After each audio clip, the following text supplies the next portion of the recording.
The First Amendment establishes freedom of religion, freedom of the press, and freedom of speech. It specifically says as follows: Congress shall make no law respecting an establishment of religion, or prohibiting the free exercise thereof, or abridging the freedom of speech, or of the press, or the right of people peaceably to assemble, and to petition the government for a redress of grievances.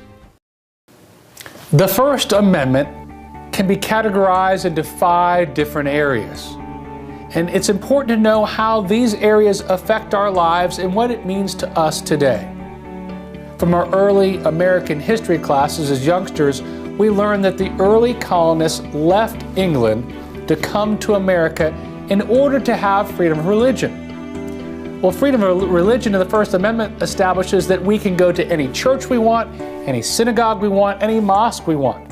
And the government cannot mandate a national religion or national church and make us practice that particular religion. The second part of the First Amendment is freedom of speech. That means literally that we can speak our mind against the government. And the government cannot make laws that prevent us from criticizing the government or our leaders. Frankly, we can say what we want about our government, whether they're doing a good job or a bad job, without fear of any laws preventing us or anything restricting our speech.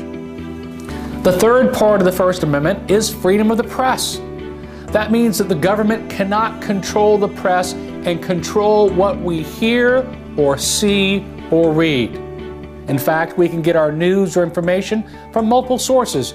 We can have a particular news channel that we like, or we can have a particular website that we like.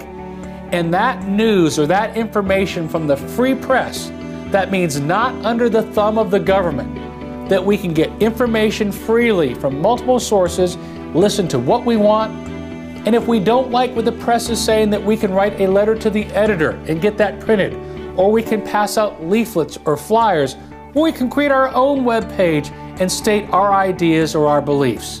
We have the freedom under the First Amendment to freedom of all press, any form that we establish. The fourth part of the First Amendment is freedom of assembly. That means that groups of people can gather privately or publicly, share ideas.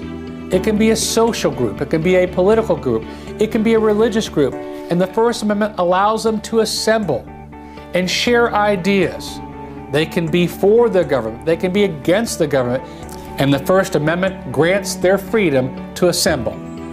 The fifth part of the First Amendment is the right to petition. That means that if we have grievances with our government, that we can send those grievances to them. We can have petitions put together. We can send emails, we can write letters. We can have our opinions known to our governors, to our presidents, to our judges, to the folks that run our country. We have the ability to petition them and explain what we like and what we don't like. And that freedom is established in the First Amendment. Carlson, Meisner, Hart, and Hazlett, protecting your rights since 1971.